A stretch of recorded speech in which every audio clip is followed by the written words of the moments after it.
Welcome to LOA Today.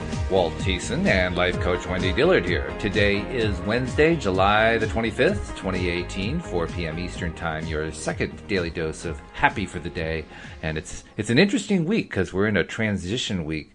We are getting ready to bring on two new co-hosts. We're expanding the roster. Wendy is stepping back just a little bit to do fewer shows. And, so I'm in the process of switching things around, and Cindy is doing an extra show now, and all this transition happening. It's an exciting time, and it creates a little extra work, but I have to say, Wendy, I'm really looking forward to the change. And we were just talking before the podcast how you're already enjoying some of the change. Oh, totally. Yeah, I'm enjoying being a listener, and I don't wish that, I wish I was a presenter while I'm listening. It's a very different experience. Mm-hmm. Something I totally enjoy, being on both ends of the stick. Yeah. Well, it's an interesting time. Transition is actually going on in a number of different areas of my life right now. The podcast is certainly one of them. There's a transition that's going on right now with Louisa's gardening business. And there are a few others that are happening all around the same time. I guess it's another example of law of attraction. All these things happening at the same time that have the same commonality. Yeah. Transition, right? Yeah, and I officially gave my resignation yesterday. Yeah. Oh, you did? It's already official now. Okay. It's absolutely official, and it was announced to our management team this morning. It hasn't been announced to my full team, but it's rolling out. Right. And gosh, I can't remember who I was talking to, but someone asked me, well, how does it feel now that you've resigned?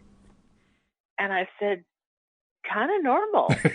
That's your standard answer for these things. It doesn't feel any different. I guess I had an expectation that it would be like, relief or something. But it just, what was interesting is I was, following my guidance in terms of, giving advanced knowledge of this to certain people I worked with, where I felt appropriate.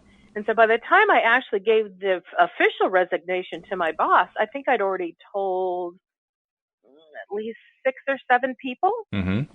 And so that morning, Tuesday morning, when I woke up, knowing I was going to give my resignation, I really expected butterflies in my stomach and I'm so nervous.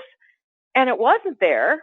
I had a new person who had just come on board with our team. And so I was doing my normal onboarding of him and giving him training and showing him the ropes. And every now and then I'd look at the clock and I go, wow, I'm going to do my resignation in an hour. And then it's like in 45 minutes, in 30 minutes. And I'm still doing the training. And I'm like, okay. So when I got off the phone with the training, I went, I got 30 minutes to kill until it's time to give my resignation. And again, I'm looking for the butterflies, nothing. So it's time to get on the call with my boss. And so it was kind of like, hey, how are you kind of thing. He's got a big personality. And I'm like, I'm doing good. And I said, so I have 3 things for our agenda today. And he went, okay, great. And I said, the first one is I'm resigning. And he was like, wow. Okay, I didn't expect that. Kind of makes me wonder what the second 3 are. So the second and the third one are. Well, the second one was, I think I have a great backfill for me. And the third one was, I wanted to talk about how all this could fit together because I'd like to be a part of helping set my team up for success, even though I'm leaving. So, but, I have to say every single person that I've talked to, and have told about my leaving has been so supportive. Oh, that's great. I feel like just an incredible swelling of support and believing in me. And it's like nobody threw any of the questions like, well, are you sure this is a good time? Are you going to be able to financially handle it? I was like shocked. No one has asked that of me. That's nice though. Not one person. And which, that used to be my greatest fear, was I had to be prepared for that. But I've been so focusing on, this is the right thing for me. I am resolved. This is what I'm doing. That the anticlimacticness of it is just kind of weird.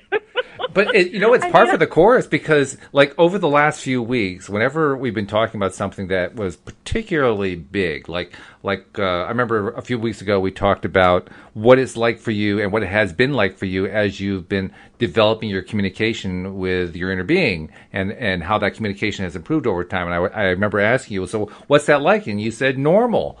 And then I would ask normal. you, every time that I asked you, like, well, how's this wonderful thing feel? It's always the same answer. It's normal. So to hear you say it's normal sounds, well, it sounds normal.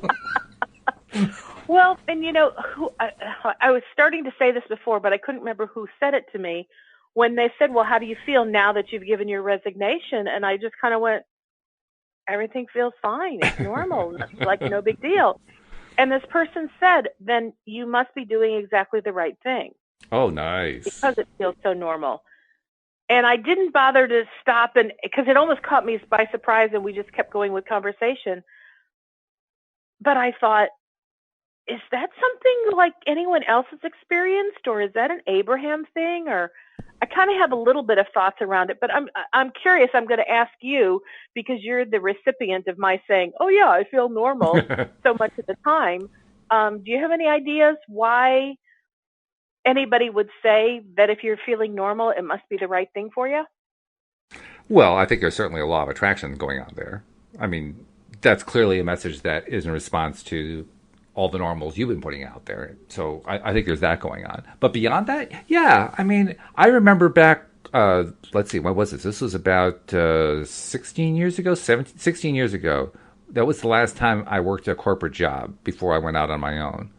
And when I gave my notice, not only was I giving my notice because I was going to go out on my own, but Louise and I were getting ready to move from Connecticut to Virginia. So it was a pretty big transition that was going on. And yet, when I gave my notice, the strangest thing was, and I hadn't been there real long. I'd been there like 2.5 years, something like that. But I was very much immersed in the corporate culture. I felt very much a part of the team. I was actually, in some ways, one of the more advanced members of the team because there'd been a lot of turnover. And yet, despite the fact that I had that connectedness to everybody, the moment I gave my notice, it was as if I had already started to disconnect. Now, was that normal? I can't say that was really normal, but it didn't feel in any way like it was jolting or disruptive or creating chaos in my life or anything like that. It was more like, wow, I'm just ready for the next step. I'm so ready. I'm so completely ready that I feel like I've already left the job. Now, is that the same thing as what Well, you're feeling? I don't know. well, as you're talking, I'm asking, my inner being for I'm just asking questions and expecting guidance. And my question is the feeling of normal, or I just want to know what is that? And I'm kind of sensing that's being aligned Oh, okay. and so I guess what that would infer is perhaps there's been things I've done in the past and I've been really anxious about it because even though perhaps it was the right thing for me to do, I hadn't yet fully aligned yet. And so once I pulled the trigger, it still felt a little scary, but I do feel very aligned to this. I'm not stepping out without preparation. And, and I in I that context, then the comment from your friend that there was a normality to it, I suspect that's what the friend meant, even if they didn't understand what alignment means. From our perspective yeah as deliberate creators and Abraham followers and so forth, I suspect that's what he or she meant.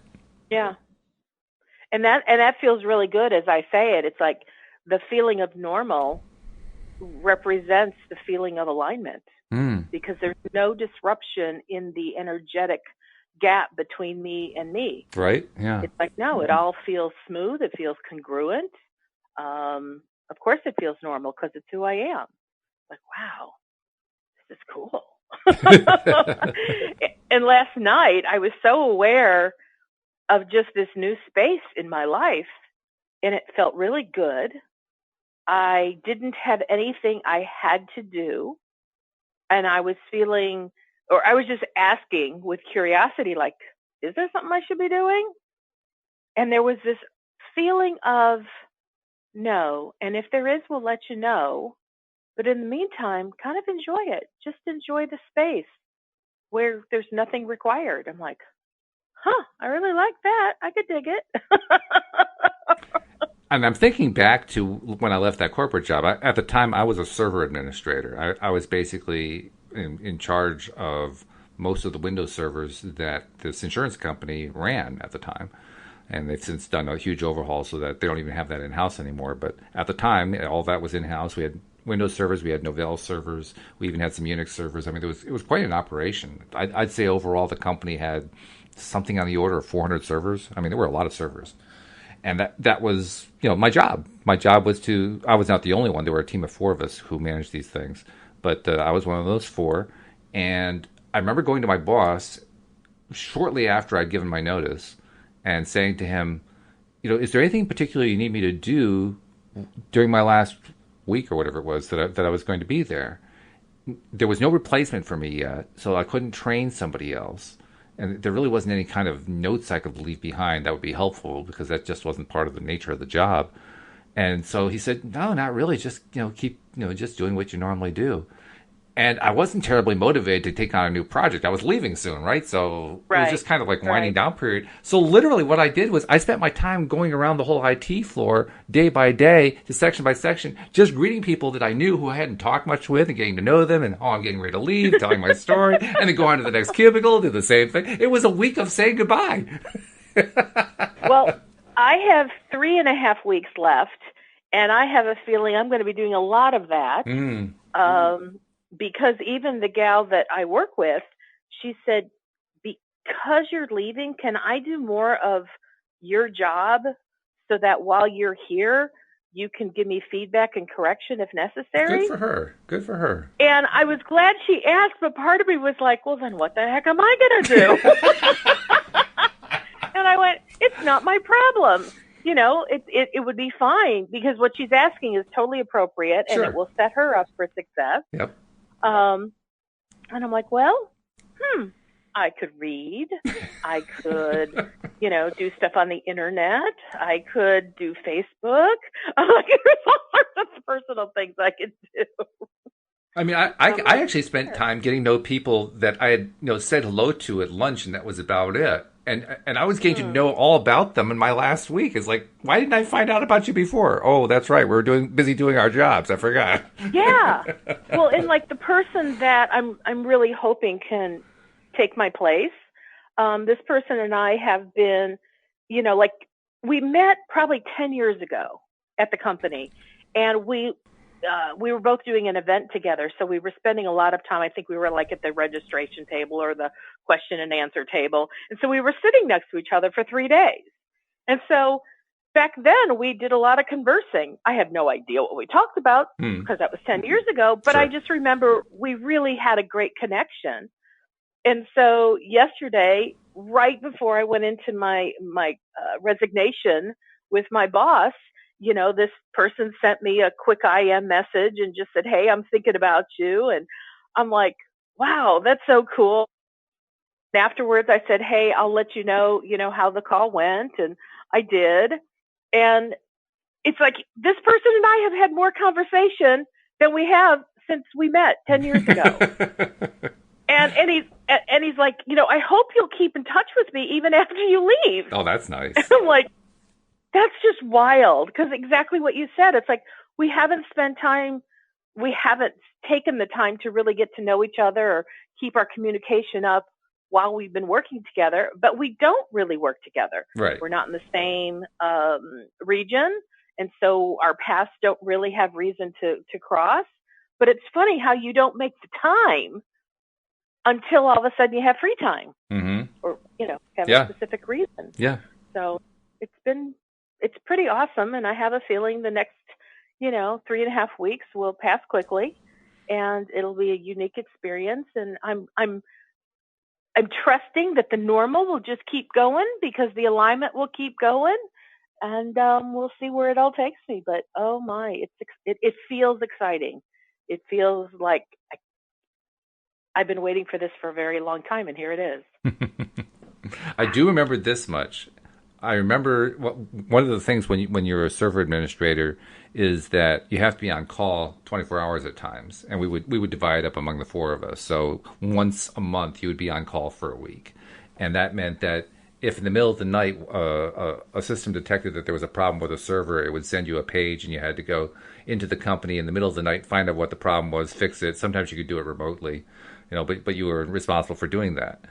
I remember my last day there. I knew, and I had just come off of being on call the week before, so I knew I was done with it. But I remember the last day where I went to the security desk and handed in my badge and handed in my pager. Handing in that pager felt so good because I knew I would never get paged again in the middle of the night.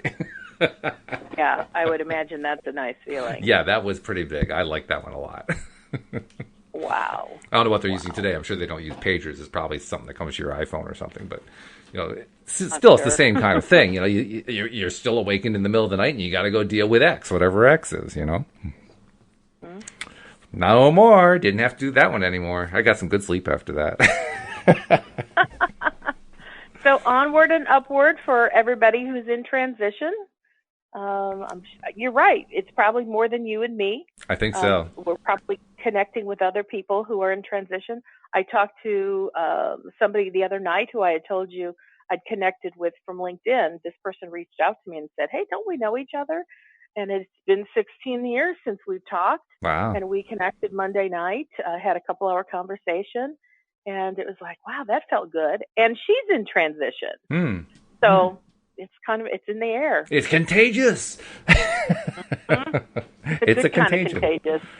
Yeah, it is. Well, awesome. We're going to go into the book because sometimes we don't go to the book at all, but today we're going to go to the book. And before we do that... We don't need a reason. We can just go there. Well, that's true. But before we go into the book, I want to take a moment because I've been trying to make it a point to do this every show. To remind people who are not yet subscribers, and actually remind is probably too strong a word because for the most part, when people listen to more than 2 episodes, they become a subscriber. So most of the people who are listening who are not yet subscribers are probably listening to their first episode, maybe their second, based on what we're seeing from numbers and so forth. So if you're among that group and this is a new thing and you're liking what you're hearing, I can tell you it gets even better. When you get all the episodes coming to your smartphone or to your tablet or whatever, you can listen to them whenever you want to, and there are people who binge listen to these things, and they love it because it really is a daily dose of happy, and you play one after another, it just picks your attitude right up. It's the same effect that Wendy and I and Cindy and Joel and all the others get just by doing the podcast, because it picks us up too, just doing these, every day that we do them. So give yourself the opportunity to have that daily dose, or even that twice daily dose of happy, or multi-dose of happy coming into your phone so you can pick yourself up. And it's really easy to do. You just go to the homepage of our website, loatoday.net. All the instructions are right there. It takes about a minute. It's really, really quick. It's free. Doesn't cost you a penny. And then you have all this wonderful content coming in that you can listen to and enjoy and become one of our regular listeners. And then once you do that, of course, take a moment to click one of the social media buttons and share with your friends that, hey, I just became a listener of LOA Today. You ought to consider doing it too.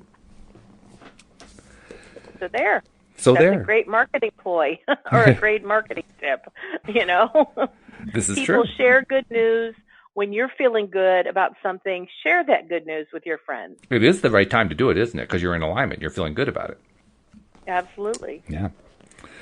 All right. So we are in The Law of Attraction, the Basics of the Teachings of Abraham by Esther and Jerry Hicks, which we've been working our way through pretty persistently for a few months now. We're in part 5.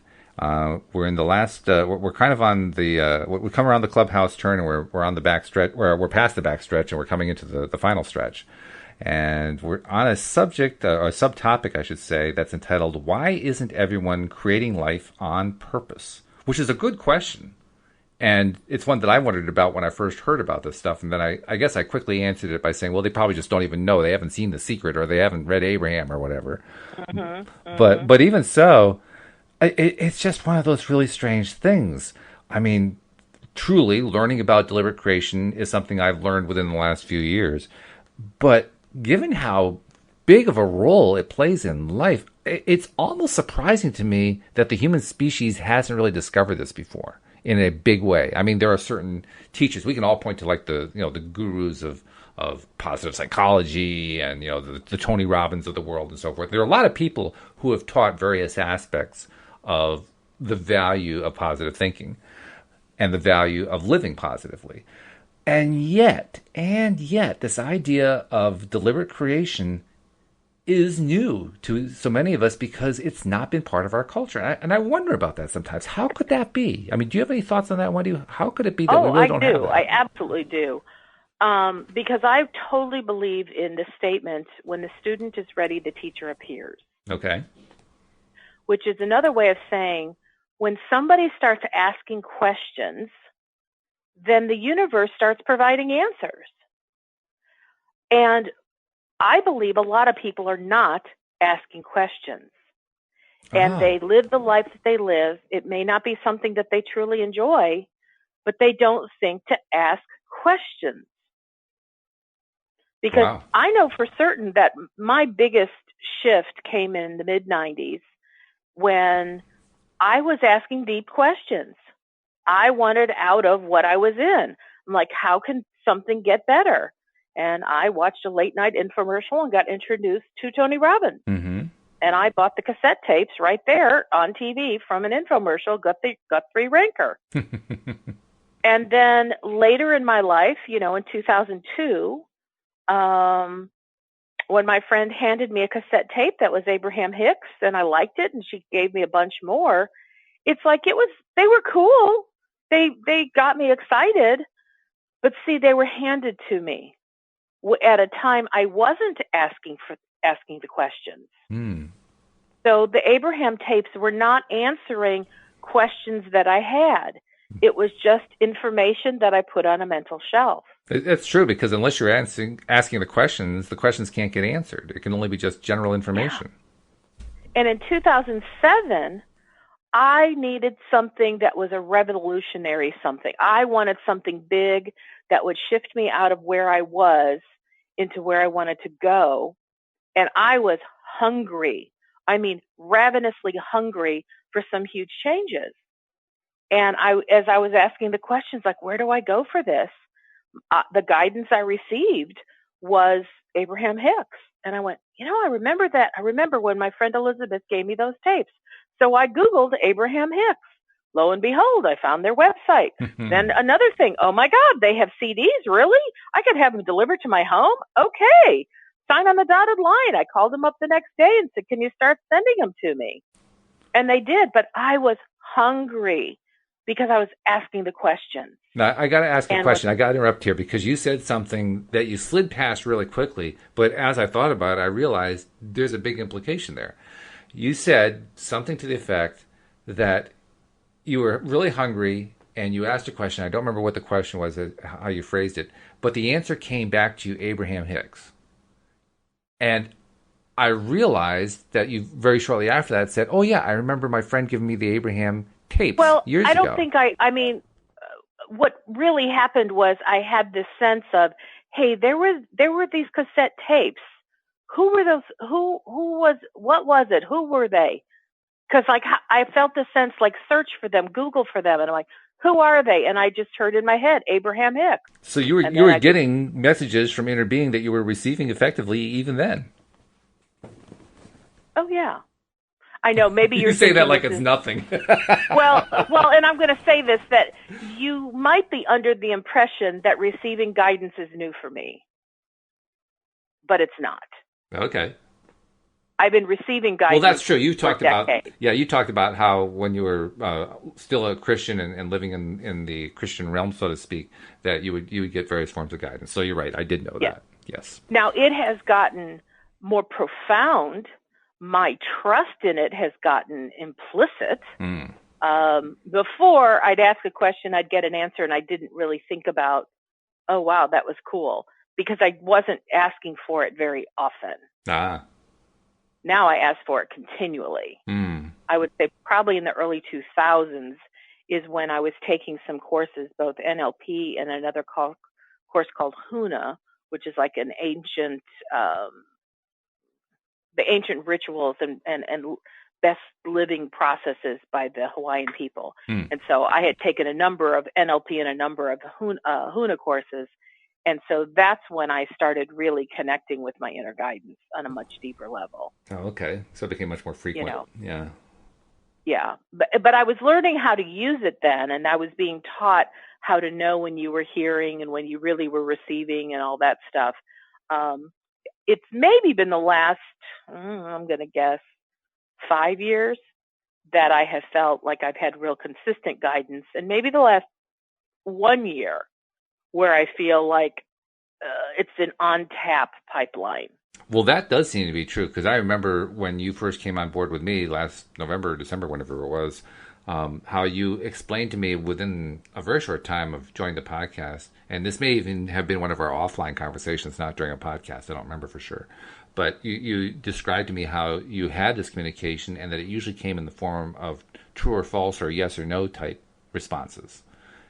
And then in the last few weeks, you've been talking about having, basically full conversations. So from my perspective, it seems like there's been a big transition, a big improvement in the quality of the communication that you're giving and receiving. I think because I trust it so much more that I just don't hesitate to say this is what I'm doing. This is how I communicate internally. This is the answers that I feel like I receive. Lots of times when I'm trying to explain it, I'm putting words to things that sometimes didn't come to me in words. Mm-hmm. Sometimes it was a knowing, and a knowing doesn't require words. Sometimes it was a feeling, and the feeling doesn't require words. So when I'm explaining it to you, I put words to it because the words are, this is how I interpreted that feeling or that knowing. Oh, okay. Yeah. Okay. And so I know that to you that sounds like a full conversation. And I think to me it is too, because it's a full communication. It's just some of it is in words, some of it's in knowing, some of it's in feeling. Maybe that's what it is. Maybe you've just been practicing more because of the podcast, explaining in detail what it is that you're getting more so than early on. Maybe that's what's actually happening. I just noticed the tremendous increase in detail, and I thought, wow, this is great. Well, what she's and getting. Project X has definitely escalated that because I was so determined that I was going to be a deliberate creator of something really big. And so I've been in the process of needing to ask many more questions. And it just occurred to me, Project X is what you're leaving the company for. That's pretty wild. You first conceived and started describing Project X here on the program, and now Project X has become your reality. Absolutely. Yeah. But Very I knew cool. Project X would replace my day job. Mm-hmm. That was always a knowing of that. So. But it's one thing to know it, and another thing to actually have it happen. It actually is happening. Yeah. That's very cool. Yeah. My favorite part so far of Project X is because nothing ever shows up the way you expect it to. Yeah, right. This is definitely a case of that because I had so many rules that I had created for how I'll know when it's time to leave, my employment at my current job. And, this has to happen, and I have to have this feeling, and I need to have this many of clients, and I need to have this much money, and I need to have a regularity of blah, blah, blah, blah, blah. And most of that's out the window. It's like, I thought I required that, but I didn't. Because what I did require was simply to know, to have such a solid sense of knowing and resolve that taking this step is the right thing for me because I'm following my guidance. That's what I needed. I needed to have a certainty that my guidance was giving me what I needed and wasn't leading me astray. And I have that. That's cool. Well, as so often happens when you and I approach a topic, we've read one subtopic title. We haven't read any of the chapter yet, so we should probably do that. We've been talking 20 minutes on a subtopic title. But Jerry says, since we each have the choice of creating what we really want on purpose, or creating by default and receiving indiscriminately both the wanted and the unwanted, then why does it seem like the majority of people choose by default? And Abraham says, most are creating their experiences by default because they do not understand the laws. They really do not understand that they have those choices. They have come to believe in fate or luck. They say, this is reality, this is just the way it is. They do not understand that they have control over their experience through their thought. It's like playing a game where they do not know the rules. And soon they grow tired of the game because they believe that they have no control over it. It is of great value for you to give your conscious attention to what you specifically want. Otherwise, you can be swept up by the influence of that which surrounds you. You are bombarded by the stimulation of thought. And so, unless you are setting forth the thought that is important to you, you can be stimulated by another's thought that may or may not be important to you. If you do not know what you want, then it is good for you to set forth the intent, such as, I want to know what I want. And as you set forth that desire, you will begin attracting data. You will begin attracting opportunity. You will begin attracting many things to select from. And from the steady parade of ideas that will flow to you, you will get a better idea of what you specifically desire. Because of the law of attraction, it is easier to just observe things as they are than it is to choose a different thought. And as people observe things as they are, the law of attraction brings them more of the same. And in time, people come to believe that they do not have control. Many are taught that they are not allowed to choose and that they are not worthy of choice or that they are not capable of knowing what is appropriate for them to choose. In time and with practice, you will come to understand that you can, and by the way you are feeling, the appropriateness of your choice, for when you choose the direction of thought that agrees with your broader perspective, your joy is your confirmation of the appropriateness of your thought. You know, I like that. In that first paragraph, joy is the confirmation. Yeah. Oh, yeah. That makes it easy, right? Even I can't miss that one. But in that first paragraph, the last sentence, when you read that one, I thought, wow, that was me. It said, it is like playing a game where they do not know the rules and soon they grow tired of the game because they believe that they have no control over it. And that's the way I felt. In fact, I even had a phrase that I turned into a joke that I told for years. And the joke was, did you ever notice that life doesn't come with an instruction manual? What I meant was, I don't know the rules of the game. I don't understand the rules of the game. And I don't like what's going on. And I don't like it. No, what is going on is not making me happy. I don't enjoy this at all. This is not fun. I think I'll just disengage. So when you read that section, I said, yep, that was me. Wow. Yeah. You know, I had a conversation with someone yesterday, and it went unpleasant very quickly. Oh. And it was someone, you know, that I know personally, and I was really trying to help her. And I had such keen awareness as we were speaking that what we're talking about applies. She doesn't know the rules to the game. She doesn't know there's another way to look at this. She doesn't know that she's actually attracting the unwanted circumstances of her life. Yeah. And I was asking her questions to try to elicit from her some pertinent information that could kind of, how do I say this?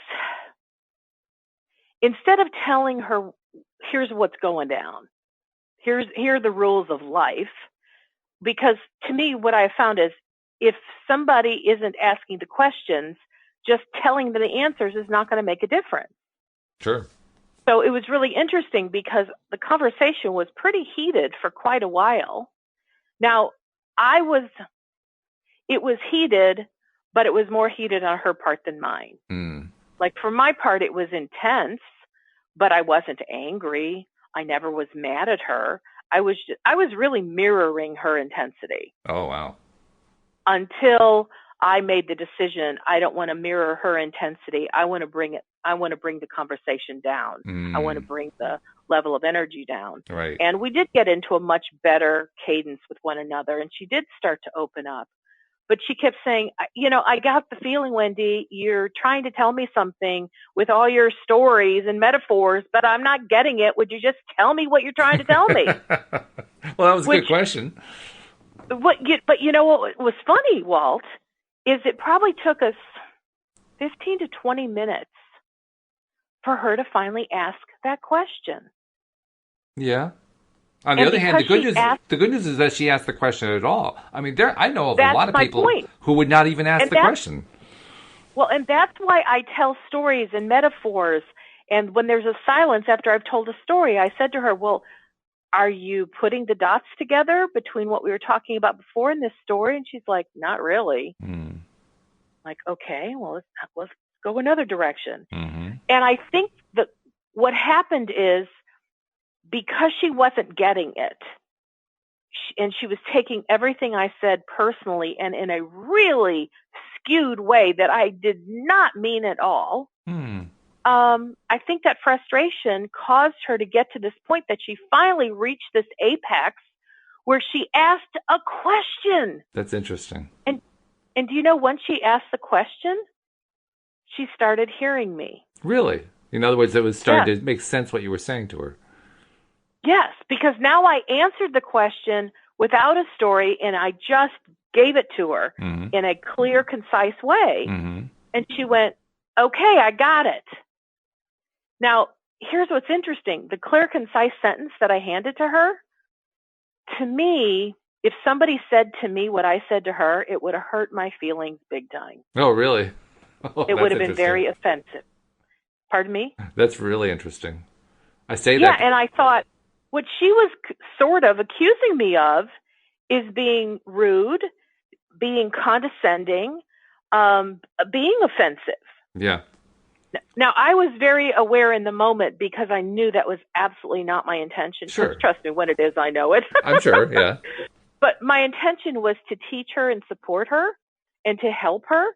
And when she kept telling me, you're being rude and condescending and blah, blah, blah, in the moment, I did something that I do know better, but I did it anyway. And I just said, I hear what you're saying, but I said, I do not take responsibility at all for you feeling that way. I think that's a great thing to say. Well, I think because the intensity was still so strong, she was still in a not listening place. Oh, yeah. And that's why I'm saying that what I said was accurate, but the timing of when I said it might not have been. Yeah, I understand. Yeah. But, I said the truth is, you're saying some things that are pretty unpleasant for me to listen to. But I am fully responsible for how I respond to what you're telling me. And my response is, you're trying to get across some message and I still don't understand it. So I'm still in the game with you, trying to figure out what it is that's going on. And it was just this really heated conversation until she asked the question, what is it you're trying to tell me? And then I told her, and then things just settled down. And I went, that was fascinating. It is fascinating. And I've run into that phenomenon on numerous occasions. And I don't have a complete answer on it. I think probably because every person is different. But I do have a theory about what goes on there. I think what happens is that for whatever reason, and I can't even tell you what the reason is, very, very often people get hot when they're not being told bluntly. And we are taught in our society, don't be blunt, that's rude. Yeah. So we don't want to be rude. So we aren't blunt. But the funny thing is, this isn't always true, but it's often true. The person who's getting hot is really saying, be blunt. I can't stand all this innuendo. I can't stand all this finely diced stuff. I need the blunt answer. And you gave her the blunt answer, and she relaxed. Well, this is a person that I've known for a while, and I personally, Wendy, the personality called Wendy, I like to have engagement with people where they ask questions, I ask questions. They say things, like if I say something, they respond to what I say. They give me feedback. When they say something, I respond and give them feedback. Sure. It's the ping and the pong of conversation. Yeah. And people who don't ping and pong can be very frustrating to me. Ah. Because I'll say something and then there's a pause. And I don't know if that pause means they're contemplating what I've said or they're bored or something else. So I've had this with her, so I'll ask, well, do you understand what I've said? Uh-huh. Okay. Can you, just because I don't know if we're on the same page, can you tell me what you heard? And sometimes she can say it and sometimes she can't. And if I bother to ask that question, if she tries, that's when I find out, yes, she didn't understand it at all. You know, and so this has kind of been an ongoing communication thing for us anyway. But in the beginning, I said, you know, for us to really connect on a deeper level, it would really be helpful if you asked questions. And she said, well, I'm just not much into asking questions. That's just not me. That's not my communication style. Yeah, that makes it fun. And that had been an ongoing thing. Well, I just don't ask questions. I don't ask questions. So here's what I think is kind of interesting as I'm relaying it right now. And I'm hearing it. I'm like, oh, I get it. She doesn't naturally ask questions. But our conversation got so heated for her and it frustrated her. Out came a question, and I think it bypassed her filters, and she probably didn't even know she asked a question. Could be. But she finally got what she wanted because she asked a question. And that is important. Because for the reason you described, too, because the importance is amazingly important because the importance is amazingly important. What kind of phrase is that? Whatever it is you're about to say, something that's important. Yes. But when a person, you just described very nicely how a person can act like they hear, act like they understand, act like they are following you, and they don't follow you. I think the same thing happens when it comes to formulating a question. When I've run into somebody who is like your friend, she doesn't do a good job, or she doesn't feel comfortable with asking questions. I think what happens with a person like that is they haven't formulated the question because they haven't formulated the picture. They haven't pieced all this together enough that they can even ask a question. It's all this kind of a vague, cloudy substance that doesn't form in any way. And if you think about it that way, it kind of makes sense that someone wouldn't want to feel comfortable or even dare to try to ask a question because they don't even know how to begin to ask it. Well, so what we're reading about with Abraham today is about how is it that people can just not choose to live a happier life, or what was the exact topic that we started with? The phrase was, why isn't everyone creating life on purpose? That's it. And when we read that, this is the gal that came to mind. Okay. Because if ever there's anybody who is not creating their life on purpose, it's her. And as we're talking, I'm realizing how you create a life on purpose is by asking questions, getting answers, asking questions, getting answers. Every time you ask a question and you get an answer, you get greater clarity. True. And as the question, answer thing keeps going back and forth, there's more clarity. And every bit of clarity causes you to ask a new question. And every time you have, and this is the dynamic that I'm now understanding in the conversation we had yesterday, as well as many others we've had in the past, which is she didn't have clarity. She didn't know how to get clarity. But because I'm a person who is all about clarity and all about asking questions and all about getting answers, she kept wanting to disengage. She's like, well, maybe we should just end this now because we're not getting anywhere. And I never even responded to that. I'm like, okay, well, what else could I try? What's another sentence I could say? Do I make another statement? Do I tell another story? Do I ask another question? How else do we get clarity? Because I am so focused on, we're going to get some clarity here for her.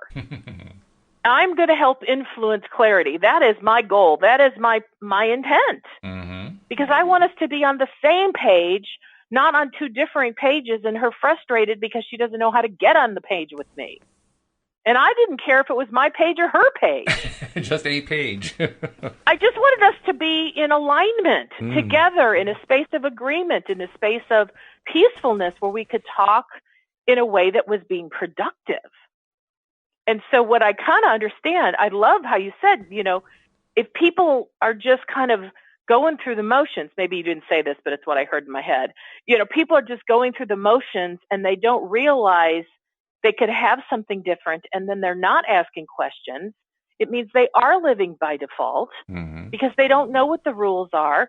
They don't know that there are these contingencies to what's happening, or not contingency, but there are different ways they can live their life, alternatives.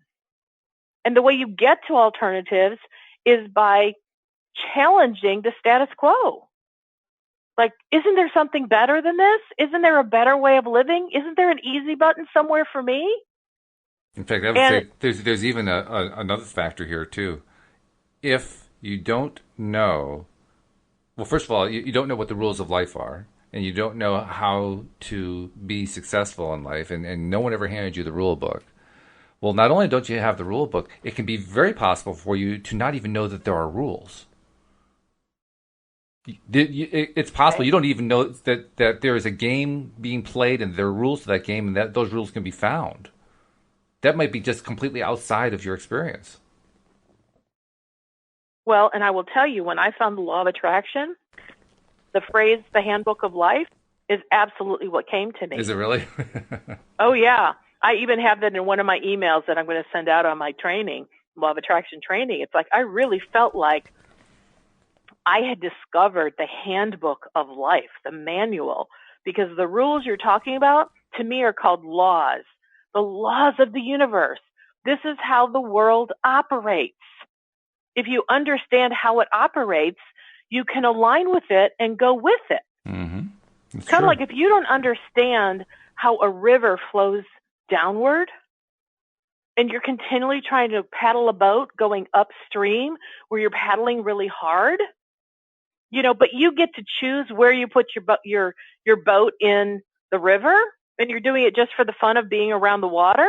Well, purposely choose, if you know to do so, in an upriver position. So when you paddle, you're helping steer your boat, but the water is actually giving you leverage to move you downstream. But if you don't understand the rules of how a river flows, then you could get really tired when you're paddling upstream. Oh, yeah. And to make matters worse, if you don't even realize you're in a river and that you're paddling it, now you're really confused.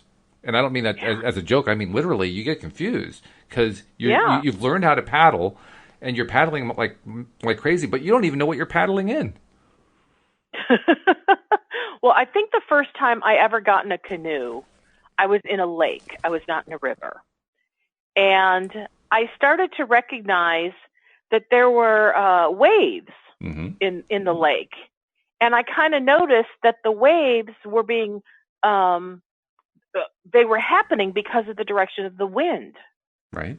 Sure. In a river, you have an upstream and downstream. In a lake, you kind of don't. It's just a giant pool. Pretty much, yeah. But I started noticing that if I paddled in the direction that the wind was on my back, that's where that phrase comes from, by the way, the wind on your back. It does.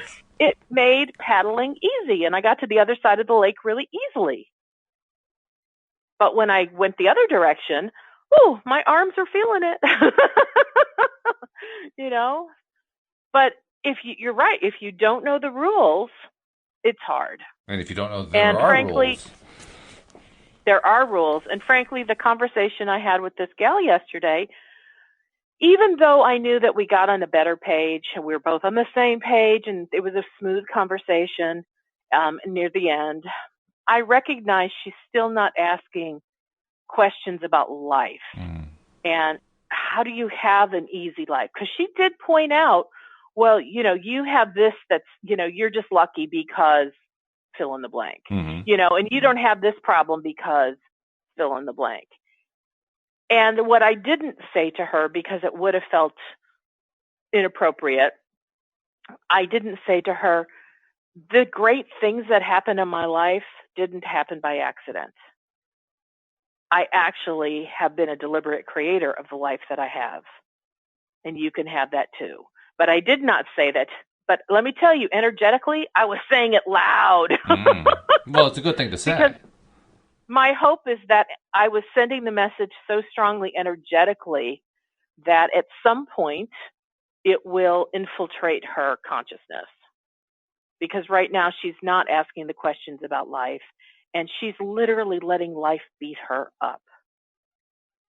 One circumstance after another, unpleasant thing after unpleasant thing after unpleasant thing. Which is a rough way to live. And, it's hard. And I got to tell you, watching it, being a witness to it, it's not fun for me either. No. I don't enjoy watching it, but yet she's not yet in a place that she's teachable because she's not asking the questions about, is there a way to live that's different? So I think that's kind of the crux of Jerry's question. Like, why don't people live a life on purpose? Yeah. And they don't know how to do it, or they're not asking. Well, your answer is a good one. They aren't asking questions that are relevant to that particular question. And, if she's surrounded by, and I suspect she is, family and friends who have similar stuff going on, and she's told me some stuff for me to know that's the case, it's like she's hanging around with people that are all in a space of the same hardships, the same unpleasantness. Sure. And so it's even easier to believe this is just the way life is. Well, there's an old saying to cover that. Misery loves company. I mean, that didn't just sprout up out of the ground out of nowhere. That actually had a background to it. Well, and it's funny because when I think of misery, I think of somebody who they really like their misery. I can tell she does not like her misery, doesn't like it at all, but doesn't know how to get up out of it. And I realize my job is to stay in my lane and take care of me. And if she asks me a question, I am more than happy then to help her. If she says, how is it I can have a life like yours? I'd be more than happy to help her. But she's not asking. And so I'm not going to be foolish and say, you realize you could have a happy life. And let me tell you how it could happen, because that will fall on deaf ears. And it will probably piss her off. So that'll push her further away from her gaining a life that she could possibly enjoy. And so when somebody has one contrasting experience after another, I believe they're getting closer to being willing to ask the question, how can I say stop to this? How can I stop this merry-go-round? Yeah, so I'm no longer in the business of trying to help somebody who's not yet asking the question, because if I do, I'm actually prolonging them from getting to the point that they'll get a real answer. Good for you. That's very good. That's why I never got upset or frustrated with her yesterday. I just kept asking questions like, how do I communicate in a way that will help us get on the same page? And I just kept trying different approaches. Most of them did not work, which frustrated her, but I don't quit. This is true. Until I get what I want. Anyone who's read your stories knows for a fact Wendy does not quit. Once she gets the bit between her teeth, it's over. And even if you were to ask this friend of mine, even when she was ready to give it up and say, I think we just need to get off this conversation, I think she would be, agreeable that she's glad she stuck through it, and she's glad that I never quit or left it, because we did get to a good place. That's very important, because now you have a basis for not only for continued conversation, but you have a basis for a relationship. And that's really what it's about anyway. Yes, absolutely. So shall we read the next little section? Well, it depends on how much time we decide to talk about it, because the last one took us about 35 minutes, and we got about 7 minutes left. So it just depends on us, really. But we can certainly read it in that time period and have some time to talk about it. Let's give it a shot. Well, Why let's not? See what happens. So this was entitled, How Important to Our Experience is Wanting? And apparently it's pretty important, because like you were just describing, if you don't know what the questions are, how can you possibly express what it is that you want? Jerry says, now the person who doesn't even say, I want to know what I want, but just says, as far as I know, I don't want anything, or I've been taught that it is wrong to have desire, and is in some kind of a flat or a listless state, would you have anything to say to this person? So Abraham says, start again. Is the desire to have no desire in order to achieve a greater state of worthiness not also a desire? Mm-hmm. Wanting is the beginning of all deliberate creating.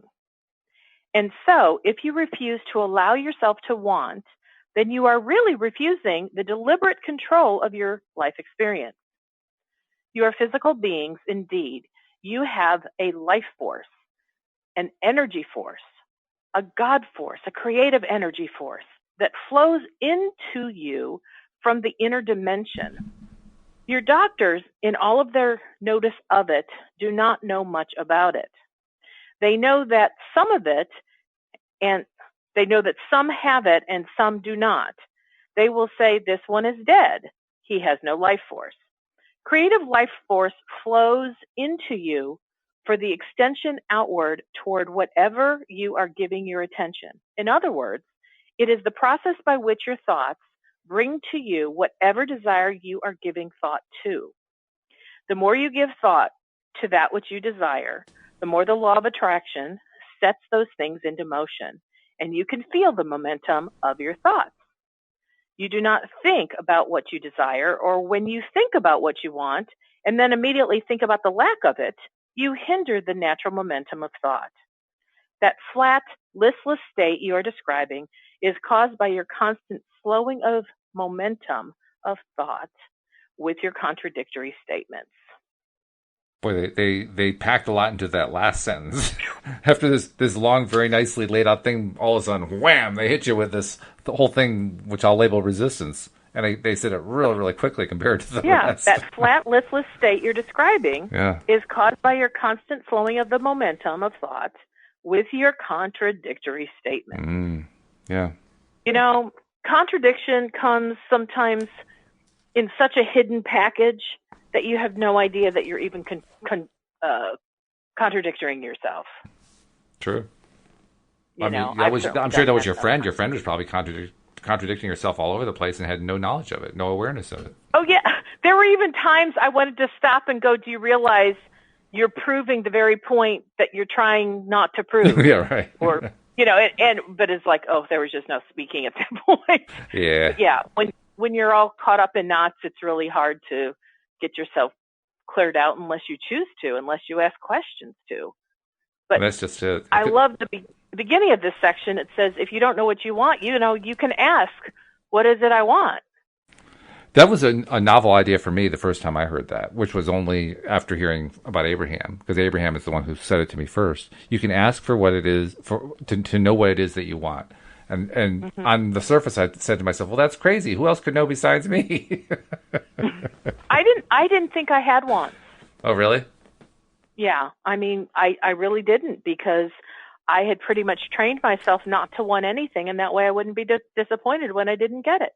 So you actually were described in the second phrase, I've been taught that it is wrong to have desire. Pretty much. Yeah. Oh, boy. Yeah.